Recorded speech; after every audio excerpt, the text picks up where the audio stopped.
अस्सलाम वालेकुम friends, welcome to किताब नगरी यूट्यूब चैनल। किताबों की खूबसूरत नगरी में आप सबको एक मरतबा फिर खुश आमदीद। मैं हूं मुग़ीरा काशिफ और आज आपके लिए लेकर आई हूं जन्नत ज़ेब के कलम से तहरीर करदा नावल ला फ़ानी इश्क की एपिसोड 25। इस एपिसोड को शुरू करते हैं, लेकिन उससे पहले हमारी वीडियो लाइक कर दें, चैनल को सब्सक्राइब करके बेल आइकन प्रेस कर दें। तो चलिए शुरू करते हैं। घर वापस आने के बाद वो जानबूझकर आयरा के पास बैठी बातें करती रही और अब जब से कमरे में आई थी तब से टेरेस पर मौजूद झूले पर पांव लटकाकर बैठी झूला झूल रही थी। वो कल रात से उसकी डांट की वजह से उससे खफा थी। एक तो उसके खफा हो जाने पर सबसे ज्यादा मसला अरमान सुल्तान को उसकी खामोशी से होता, क्योंकि वो जब भी उससे खफा या नाराज होती तो बोलना या बात करना ही बंद कर देती थी और इसी आदत पर बेबस हुए वो ज्यादा देर उसकी खामोशी बर्दाश्त कर ही नहीं पाता था। उसको तो आदत सी हो गई थी हर वक्त उसकी मीठी शरारतें और मासूम सी बातें सुनने की। अंदर चले नाज, बाहर बहुत सर्दी हो रही है, खाम खाम में आपको ठंड लग जाएगी। चंद लम्हे इंतजार के बाद वो खुद ही उसके पास आकर अपना हाथ फैलाते हुए बोला, मगर वो बिना कोई रिएक्ट किए खामोशी से नजरें फेर गई और उसका यूं नजरें फेरना अरमान सुल्तान को आंखें घुमाने पर मजबूर कर गया। नाज, अब की बार उसका लहजा तंबीह था, लेकिन वो भी जिद्दी थी, टस से मस न हुई, तो बस फिर उसे आसान हल यही लगा। वो झुका और बिना कुछ सुनने सुनाने के सीधा उसको अपनी बाहों में भर चुका था, जो उसके गोद में उठाने पर गुस्से से झटपटाई। छोड़े हमें मान, नीचे उतारे, हमने कहा हमें नीचे उतारे। बेहद गुस्से से अपनी नाक को फुलाए वो अपने हाथ जोर जोर से उसके कंधों पर मारती उतरने की कोशिश करने लगी, मगर वो बिना उसकी मज़ाहमत और गुस्से पर कान धरे कमरे के अंदर आया और आकर सीधा उसे बेड पर लटाते खुद ही उसके साथ लेटा। आपको समझ नहीं आ रही, हम आपसे कह रहे हैं पीछे हटे। वो सीली आंखों से उसकी आंखों में देखती वो अपने नाजुक हाथ उसके चौड़े सीने पर रखकर खुद से पीछे हटाने की नाकाम सी कोशिश करने लगी, मगर कहाँ वो चौड़ी जिसामत रखने वाला भरपूर मर्द और कहाँ वो छुई मुई सी नाजुक जान। हटे पीछे मान, वरना हमारी सान। अभी वो मजीद मज़ाहमत करते हुए सांस रोकने की शिकायत करती कि अरमान ने उससे पहले ही अपने तरीके से उसकी सांसें रोकी। आज दूसरी बार उसकी हरकत पर बिल्कुल शॉक्ड आंखें खोले उसे अपने होंठों पर झुका देखती रही। उसने आंखें बंद नहीं की, बल्कि यूं ही पूरी आंखें खोल समझने की कोशिश करने लगी कि आखिर हो क्या रहा है। उसके दिल की हालत उसके लम्स पर एक बार फिर से अजीब हुई। वो धड़क तो रहा था, मगर बहुत तेजी से। रुखसार बिना समझे भी उसके लम्स पर लाल टमाटर की तरह सुर्ख हुए। वो कई लम्हे यूं ही नरमी से उसके होंठों की मिठास को महसूस करता रहा। कई लम्हे बाद जब पीछे हटा तो बिल्कुल शॉक्ड सी पूरी आंखें खोल सिर्फ उसको देखे ही जा रही थी, जिस पर अरमान उसकी हैरानगी पर हंसा और इस बार उसकी हैरानगी को दूर करके महसूस करवाने की खातिर दोबारा झुका। मगर झुकने से पहले उसने 2-3 बार बड़ी ही महसूर कुन तरीके से उसके होंठों को अपने लबों से सहलाया कि वो इस बार उसके इस कदर नरमी से छूने पर गुदगुदाते हुए एक अजीब से एहसास के तहत फौरन आंखें बंद कर गई। मान, जी मान की जान। उसकी पुकार पर वो बड़ी ही मोहब्बत के साथ बोला, हमें बहुत अजीब लग रहा है। उसके अजीब पर वो मुस्कुराया, मगर जाहिर नहीं होने दिया। अजीब मतलब? वो उसे मजीद बोलने पर उकसा गया। हमारा दिल बहुत ज़ोर ज़ोर से धड़क रहा है और पेट में भी पता नहीं क्या हो रहा है, और देखिए अभी जब आपने हमें किस किया तो हमारे हाथ पांव भी ठंडे हो गए। इंतहाई मासूमाना अंदाज में उसकी आंखों में देखकर बताती वो आखिर में अपने दोनों हाथ उसके सामने करके यकीन दिलाने लगी। जबकि वो उसकी हालत को बहुत अच्छे से समझता था, उसके माथे से माथा टिकाकर गहरा मुस्कुराया। ये आपके मान की मोहब्बत का असर है मान की जान, जो फ़िलहाल तो आप समझ नहीं पा रही, मगर परेशान नहीं हो, बहुत जल्द आप सब समझ जाएंगी। बड़ी ही मोहब्बत से उसके कान के पास झुककर बोला, मगर उसकी बात का मतलब बिल्कुल ना समझी। चलें अब मज़ीद मत सोचें इस बारे में, बल्कि सो जाएं, सुबह आपको कॉलेज भी तो जाना है। बड़ी ही चालाकी के साथ उसका ध्यान नाराज़गी से हटाकर खुद में लगा चुका था। जो सच में ये भूलती कि वो उससे खफा थी, अपनी अजीब होती हालत को सोचती नींद की वादियों में उतर गई और वो यूं ही उसकी भीनी भीनी खुशबू को सांसों में भरे खुद भी सोने की कोशिश करने लगा। आज की सुबह उन सभी की ज़िंदगियों में काफ़ी खुशगवार और तरोताज़ा थी। एक तरफ आयरा आज अपने हॉस्पिटल की ओपनिंग की खातिर बहुत ज़्यादा एक्साइटेड थी, तो दूसरी तरफ इरशान कल रात उसके साथ गुजरी खूबसूरत शाम के बाद काफ़ी दिनों बाद खुश और पुरसुकून था। तीसरी तरफ अरमान उसकी कुर्बत में गुजरी सिर्फ चंद पेश कीमती घड़ियों पर ही खुश हुए जा रहा था। वही नाज सोने के बाद उठी कल रात के बारे में जैसे सब भूल गई थी कि रात को क्या हुआ, और वही चौथी तरफ से सबसे ज़्यादा रोशन और खुशगवार सुबह तो जुहान सुल्तान की थी, जो पूरी रात बरसती बारिश की तरह अपनी मोहब्बत को अपने बेपनाह मोहब्बत से भिगोता रहा। सुबह उठने के बाद वो खुद को जैसे मुकम्मल और बेशकीमती महसूस कर रही थी। हशाश बशाश सा वो तैयार होकर बाहर आया तो उसे किचन में अपने लिए नाश्ता बनाते पाया। सुबह बखैर जाने जहाँ बड़ी ही मोहब्बत के साथ उसके करीब आकर उसने अब सबसे पहले अब उसके माथे पर अकीदत भरा बोसा देकर अपने नए दिन का आगाज़ किया, जो उसकी हरकत पर शर्मीली से मुस्कुराहट के साथ सर झुका गई। उसका ये नया निखरा निखरा और शर्माया सा रूप जुहान सुल्तान की आंखों को खैरबाद कर गया। उसके अंग अंग में झलकती कल रात की कुर्बत का असर बखूबी नजर आ रहा था। आज वो खुश थी और ये खुशी उसकी आंखों से भी बखूबी अयां हो रही थी, जिसको महसूस करके वो पुरसुकून हुए मुस्कुराया। जब बगौर सर तपैर उसको देखने पर नज़र उसकी नाक में पहनी नोजपिन पर अटकी, अब तक उसकी नाक में सोने की बाली मौजूद थी, लेकिन आज वो उस बाली को उतारकर उसके दिए तोहफे को मोल बख्श गई थी, जो उसकी नाक में चमकती वाकई बहुत प्यारी लग रही थी। लाइट और डार्क पिंक कलर के खूबसूरत से कुर्ते में वो सादगी में भी कमाल ढा रही थी। यकीन जाने नोश, आपको यूं अपने लिए नाश्ता बनाते देख मुझे बहुत खुशी महसूस हो रही है, वरना कसम से कल तक जब भी मैं आयरा भाभी और दुआ भाभी को अपने भाइयों के लिए नाश्ता बनाते देखता तो सिर्फ मेरा दिल ही जलता था कि न जाने कब मेरी शादी होगी और आप भी बिल्कुल उन दोनों की तरह ही रोज़ाना अपने प्यारे प्यारे हाथों से मेरे लिए नाश्ता बनाएंगी। निहायत दिल जले अंदाज में अपने भाइयों की खुशकिस्मती पर मुंह बनाए आखिर आज वो अपनी खुशकिस्मती पर खुश हुए बगैर ना रह सका, जबकि उसकी जेलसी और इस बार भी अनुषा महज सर झटक कर मुस्कुरा दी और नाश्ता सामने टेबल पर लगाया कि जुहान फौरन पुरजोश होकर अपनी कुर्सी पर बैठा और उसके बैठने तक का इंतजार करने लगा, जो चाय केटल में डालकर दोबारा बाहर आई और 2 कपों में चाय डालकर एक कप उसके सामने रखा और एक अपने सामने रखकर अपनी जगह पर बैठ गई, जो उसके बैठते ही नाश्ता शुरू कर चुका था। और आज पहली बार अपनी बीवी के हाथ का लजीज नाश्ता करके उसका दिल जैसे हवा में उड़ा। भाई अब वो शादीशुदा था और खैर से अब रोज़ाना उसकी बीवी भी उसके लिए नाश्ता बनाने वाली थी, ये बात हवाओं में उड़ने के लिए काफ़ी थी। कसम से यार, नाश्ता बहुत मज़ेदार है। बिना हाथ रोके वो लगातार खाते हुए इसकी तारीफ भी करता गया, जो अपना नाश्ता करते हुए सिर्फ उसकी तारीफों पर हंस रही थी। अच्छा यार, आप नाश्ता ख़त्म करने के बाद तैयार हो जाइएगा, आज आयरा भाभी के हॉस्पिटल की ओपनिंग है, इसलिए हमें वहाँ जाना होगा। याद आने पर वो फ़ौरन नाश्ता करते हुए बोला, जिस पर वो सर हिला गई। और हाँ, इसके बाद हम दोनों वापसी पर सुल्तान मेंशन ही जाएंगे, तो जो ज़रूरी सामान हो वो भी गाड़ी में रखवा दीजिएगा, ठीक है जी।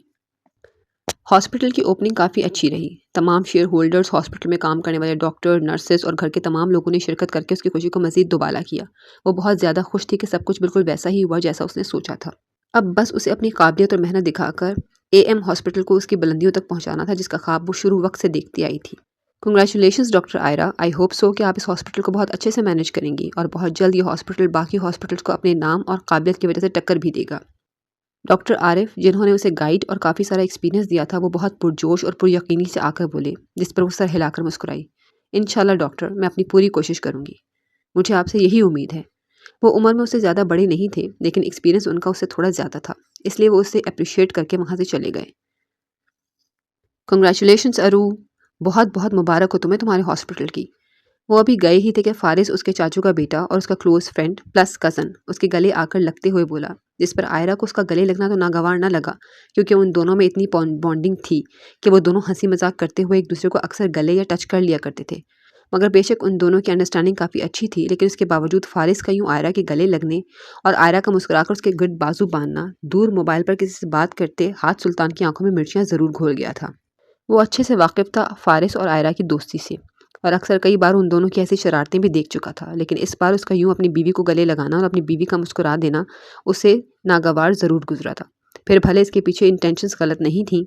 थैंक यू सो मच, लेकिन मैं नाराज़ हूँ तुमसे। तुमने मुझे बताया क्यों नहीं कि तुम वापस आ रहे हो? फारिस अपनी हायर स्टडीज़ की वजह से लंदन गया हुआ था और अब तकरीबन 3 साल बाद वापस आया था। यार, मैंने सोचा था अचानक जाकर तुम्हें सरप्राइज़ दूंगा, लेकिन देखो हर बार की तरह उल्टा तुमने ही मुझे सरप्राइज़ कर दिया। उसका इशारा हॉस्पिटल की तरफ था, जिसको समझकर आयरा मुस्कुराई। ये तो सिर्फ हाथ की वजह से मुमकिन हुआ है, वरना अभी मेरा तो ऐसा कोई इरादा नहीं था। एक नज़र उसकी तरफ उठाए वो निहायत मोहब्बत से उसको बताने लगी, जो उसकी आंखों और लहजे दोनों में साफ झलकती हाथ के लिए मोहब्बत और इज्जत पर मुस्कुराया। लगता है हमारे बहनोई साहब काफ़ी मोहब्बत करते हैं मेरी दोस्त से। उसके कंधों के गिर्द बाजू फैलाए वो जानबूझकर शरारती लहजे में उसे छेड़ने लगा, जो गुस्सा करने की बजाय इतराकर सर हिला गई। बिल्कुल, कोई शक नहीं यार, इस सब के बाद तो कोई शक की गुंजाइश बाकी ही नहीं रहती। अच्छा, वैसे मैं क्या सोच रहा हूँ कि क्योंकि जॉब के किए तुम्हारे ही हॉस्पिटल में अप्लाई कर दूँ, इसी बहाने अपनी दोस्त की हेल्प भी कर दूंगा और मुझ बेचारे का रोज़गार भी लग जाएगा। निहायत पुरसोच अंदाज में उसको छोड़ वो उसके सामने खड़े हुए बोला, और फिर शरारत से खुद को बेचारा भी बोल गया, जैसे उसकी बात पसंद भी आई मगर बेचारा कहने पर आंखें भी घुमाई। वैसे ये आइडिया बुरा तो नहीं, तुम चाहो तो एएम हॉस्पिटल में जॉब कर सकते हो। चलो सोचते हैं। वैसे मुझे ये बात तो बताओ कि ये एएम हॉस्पिटल का मुकम्मल तारुफ क्या है? उसके पूछने पर आयरा ने दोबारा उसकी तरफ देखा, मगर वो वहाँ नहीं था, शायद कहीं जा चुका था, और फिर दोबारा फारिस की तरफ मुतवज्जो हुई। एएम मतलब? अरहा मेडिकल हॉस्पिटल। अरहा कौन? फारिस ने नासमझ आंखों से मजीद पूछा, जिस पर आयरा सर झुकाकर कह, my future doctor, my future daughter. Oh future daughter पर उसने बहुत ही मुतासिर हुए ओ का लंबा खींचा। नाइस यार, आई एम श्योर कि इनाम ज़रूर हाथ नहीं सोचा होगा, है ना? उसके तवक्को पर उसने मुस्कुराते हुए सर हाँ में हिलाया। नाइस, मेरी दुआ है कि बहुत जल्द तुम अपने ड्रीम को बिल्कुल उसी तरह पूरा कर सको जिस इस बार वो थोड़ा सीरियस होकर बोला, क्योंकि बहुत अच्छे से आयरा के ड्रीम्स के बारे में जानता था। यहाँ तक कि उसने भी मेडिकल की पढ़ाई की थी, मगर उसकी डिग्री बाहर की और आयरा की डिग्री यहीं की थी। आप जल्दी क्यों वापस चले गए थे? उसके साथ आकर बैठते हुए वो उससे इसके जल्दी जाने के बारे में पूछने लगी, जो मोबाइल हाथ में पकड़े न जाने कहाँ मसरूफ़ था। ज़रूरी काम था इसलिए। बिना उसकी तरफ देखे सरसरी से जवाब आया, जबकि वो पहली बार उसके बिना खुद को देखे जवाब देने पर हैरान हुई। उसने नोट किया था कि वो जब से वापस घर आया था तब से ना तो उसे बुला रहा था और ना ही उसकी तरफ देख रहा था। नाराज़ हैं आप? उसके सरसरी से जवाब पर वो कुछ परेशान हुई। इस बार उसने निगाहें मोबाइल की स्क्रीन से हटाकर उस पर जमाई, जो अब भी उन्हीं कपड़ों में मौजूद थी जो सुबह उसने पहने थे। आपने चेंज नहीं किया? उसके सवाल को नज़रअंदाज करके उसने अपना सवाल किया, मगर उसका लहजा बिल्कुल सीरियस था। नहीं, क्यों? आंखों में ना समझी लिए पूछा गया। कुछ नहीं, जाएं और चेंज करके आएं। रात के 12 बजे उसकी फरमाइश पर वो हक्का बक्का हुई कि इस वक्त वो चेंज क्यों करे। जी? जी क्या? जाएं और चेंज करें? उसके हैरान जी पर वो दोबारा अपनी बात पर जोर देते हुए बोला कि वो काफ़ी देर यूं ही हैरानगी से उसको देखती रही, लेकिन फिर उसके एकदम संजीदा अंदाज पर बिना बहस किए उठी और अपनी वार्डरोब में जाकर चेंज करने लगी। ठीक 5 मिनट बाद वो फिरोजी रंग की ढीली ढाली शलवार कमीज में बाहर आई तो उसे अपने ही इंतजार में बेड पर लेटा पाया। उसको देख उसने यूं ही लेटे लेटे हाथ बढ़ाया, जो उसका हाथ थाम गई कि हाथ ने खींच कर उसे अपने ऊपर गिराया और फिर बेड पर दूसरी जानिब लटाए खुद उसके ऊपर आया, जबकि वो बस हैरान निगाहों से उसे देखती रह गई, जिसके चेहरे पर अब थोड़ी देर पहले वाली संजीदगी बिल्कुल नहीं थी, बल्कि अब तो वहाँ हमेशा उसको देखने के बाद रहने वाली नरमी और मोहब्बत छाई थी, जिसकी वो आदी हो चुकी थी। मैं आपके करीब किसी और को बर्दाश्त नहीं कर सकता आयरा, इसलिए दोबारा खुद को छूने की इजाज़त किसी भी और को मत दीजिएगा। उसकी गर्दन में चेहरा छुपाए वो सख्ती से उसके गिर्द अपना हिसार कायम करते हुए वार्निंग देते हुए बोला, मगर उसकी वार्निंग की वजह उसे बिल्कुल समझ नहीं आई। अभी वो इससे कुछ पूछती कि इससे पहले ही उसके दांतों की चुभन कंधे पर महसूस करके सिसकी। आज पहली बार मोहब्बत जताते हुए उसने उसे दांतों की चुभन दी थी, जिस पर वो सख्ती से उसके कंधों से उसकी शर्ट दबोचते हुए सिसकी। मुझे बहुत बुरा लगा आज आपके कज़न का यूं आपके करीब आकर गले लगना और आपका रोकने की बजाय मुस्कुरा देना। सर उठाकर उसकी आंखों में देख आखिरकार वो असल बात कह ही गया, जबकि असल वजह अब जानकर वो उसकी जेलसी और पोजेसिवनेस पर ना चाहते हुए मुस्कुराई। लेकिन हाथ वो, मैं जानता हूँ आप दोनों की अंडरस्टैंडिंग बहुत पुरानी है और आप दोनों की नीयत की मैं खोट में नहीं, लेकिन इसके बावजूद आयरा, किसी भी और का आपके करीब आना, आपको छूना मुझे पसंद नहीं है। मुझे गवारा नहीं कि कोई और आपको छुए, फिर चाहे वजह कोई भी हो, इसलिए प्लीज़ दोबारा उसे खुद को छूने की इजाज़त मत दीजिएगा। मैं हर बार बर्दाश्त नहीं कर सकूंगा। उसकी बात बीच में काट वो निहायत संजीदा निगाहों से बोलते हुए उसे दोबारा वार्न करने लगा कि अब वो दोबारा ऐसा कुछ भी नहीं होने दे, जिस पर आयरा को वो मंजर याद आया जब शादी से पहले हॉस्पिटल के बाहर एक लड़के ने अनजाने में उसका हाथ पकड़ा और हाथ ने कैसे पागलों की तरह मार मार के उसको अधमुआ कर दिया था। वो मंजर याद करके उसने अचानक झिरझिरी ली और फारिस की सलामती की खातिर उसकी बात मानते हुए गर्दन हाँ में हिला गई, क्योंकि जानती थी अभी वो सिर्फ उसे वार्न कर रहा था और बाद में वार्न नहीं करेगा, बल्कि उसका भी वही हाल करने में देर नहीं लगाएगा जो उस लड़के का किया था। ओफ, शुक्र है अल्लाह का ये एग्ज़ाम्स ख़त्म हुए। कसम से रात दिन पढ़ाई कर करके मेरी तो नींदें भी हराम हो चुकी थी। कैंटीन की कुर्सी पर तकरीबन गिरने वाले अंदाज में बैठ मेहरमा दोनों हाथ हवा में बुलंद करके शुक्र अदा करती हुई बोली, जबकि उसे इस तरह शुक्र अदा करता देख जूबिया और अनुषा और दुआ भी उसके साथ ही बैठती हुई हंसी। बहुत अच्छे से जानती हूँ मैं तुम्हारी इन नींदें हराम होने को। सारी रात तो बैठकर कोरियन ड्रामे देखती रहती थी और सुबह आंख ना खुलने पर पढ़ाई का बहाना बना देती थी। जूबिया ने तंजिया बोलते हुए उसको लताड़ा, जो गुस्से से उसको आंखें दिखा गई। तुम तो चुप ही रहो किताबी कीड़ी। अब मैं तुम्हारी तरह नालायक थोड़ी हूँ जो हर वक्त किताब हाथ में पकड़कर पढ़ती रहूँ।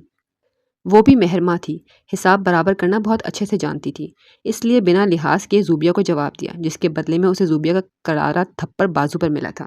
अच्छा खैर ये सब छोड़ो, मैं क्या सोच रही हूँ, क्यों ना हम चारों शॉपिंग पर चलते हैं। इसी बहाने एक साथ आउटिंग भी हो जाएगी और मूड भी फ्रेश हो जाएगा। क्या ख्याल है तुम तीनों का?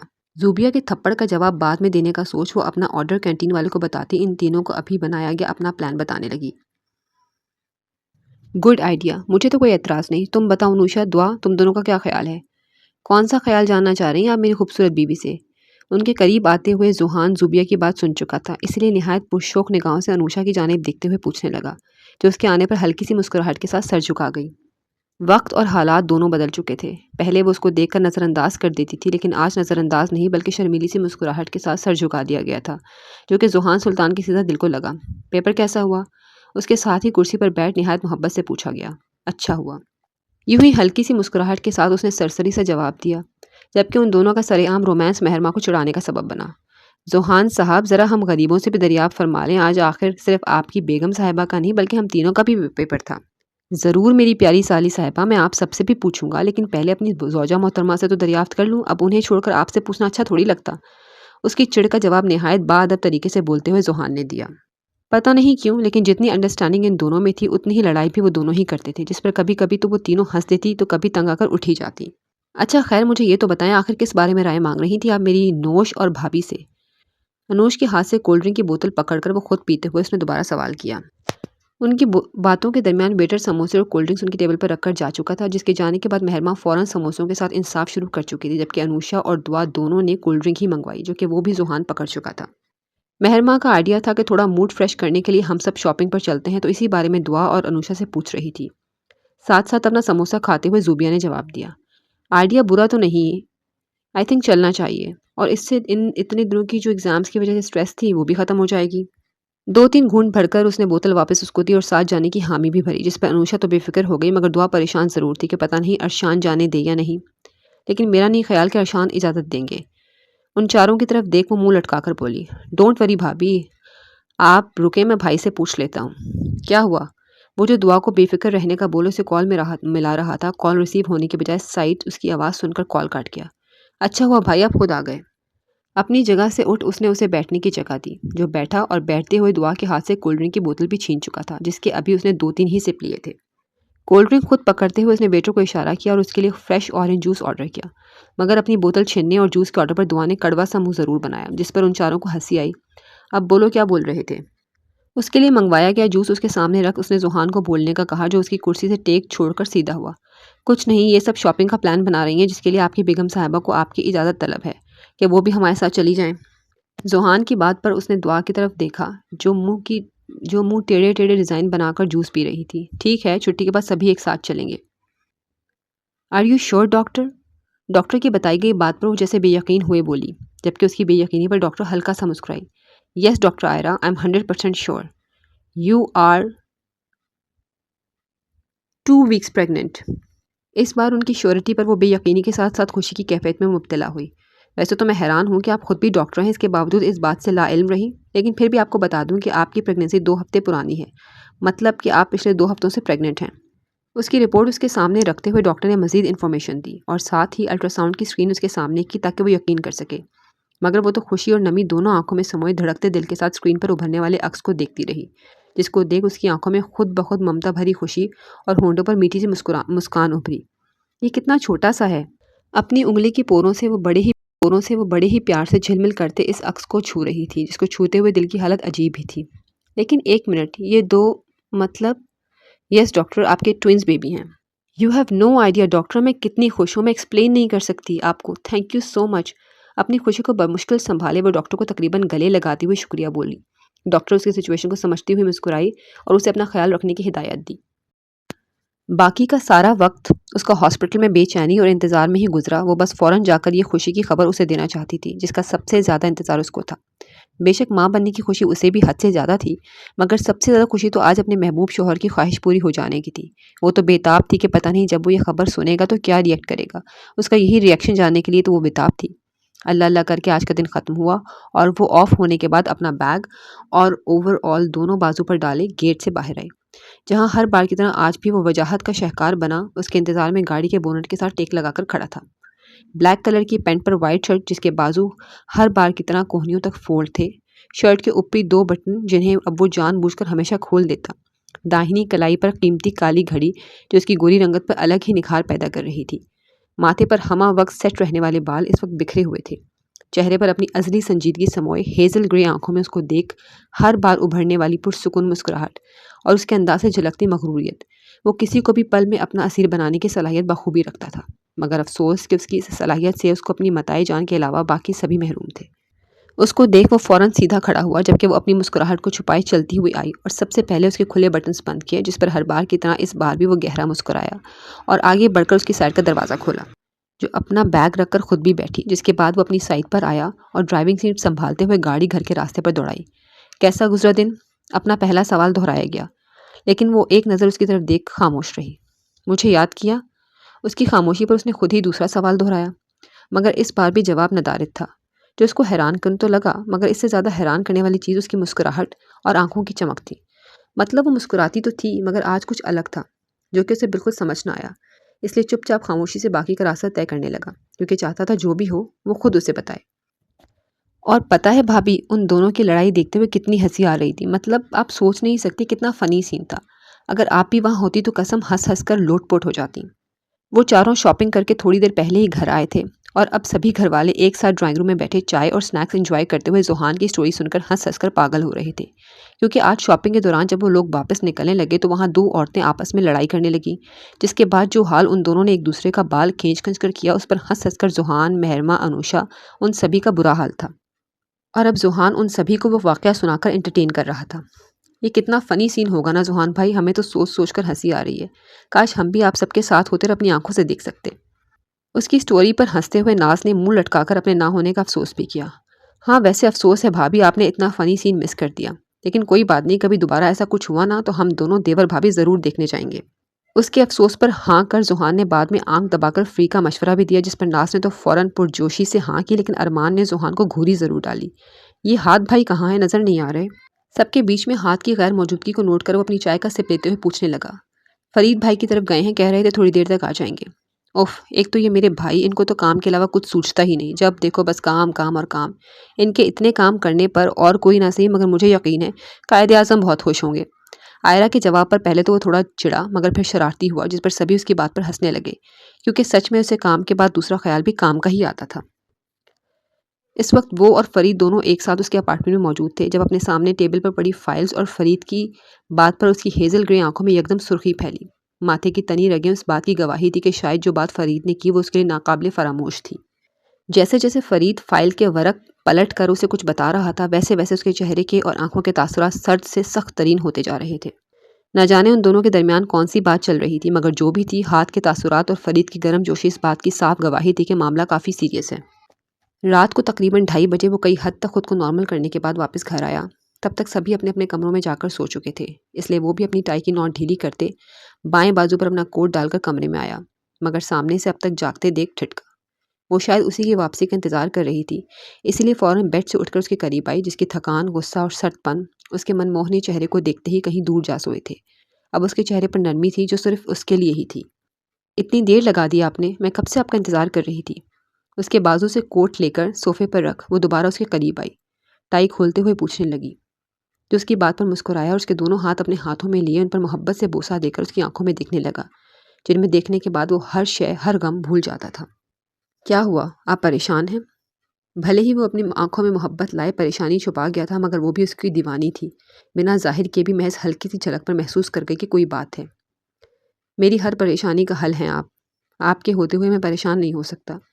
निहायत मोहब्बत से उसके रुखसार सहलाते हुए जवाब दिया गया, जिस पर वो हल्का सा मुस्कुराई। उसकी इस दिलकश मुस्कुराहट को हाथ ने अपने होंठों से हल्का सा छूकर महसूस किया, जो उसकी हरकत पर मजीद गहरी हुई।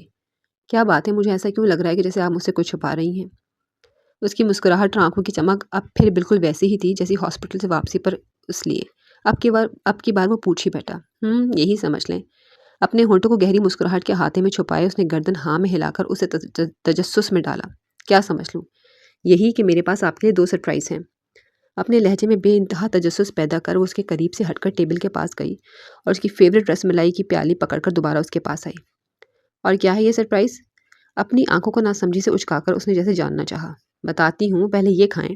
रसमलाई का चमचा भर उसके मुंह के आगे किए उसने बात को तूल दी, जिस पर हाथ ने आईब्रोज उचकाकर चम्मच मुंह में रखा और रसमलाई खाई। अब बताएं क्या सरप्राइज़ है? वही जिसका आपको बहुत इंतज़ार था। आयरा, अच्छा अच्छा बताती हूँ। उसके दोबारा बात को तूल देने पर इस बार वो वार्न हुआ, जिस पर वो फ़ौरन मज़ीद तजस्सुस पैदा करने की बजाय उसका हाथ पकड़कर आईने के सामने आई और उसके आगे खड़े हुए उसके दोनों हाथ अपने पेट पर बांधे, जबकि वो नासमझी से उसकी हरकतों को समझने की कोशिश करता रहा। आपने ख्वाहिश ज़ाहिर की थी, और इस ख्वाहिश को पूरा होने का इंतज़ार भी था। आईने में से ही उसकी आंखों में देखते वो कहते हुए रुकी, समझें आपका इंतज़ार ख़त्म हुआ।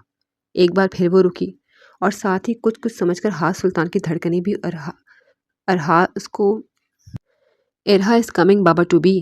अपने पेट पर उसके हाथों का दबाव डाल आखिरकार उसने बता ही दिया। सीरियसली?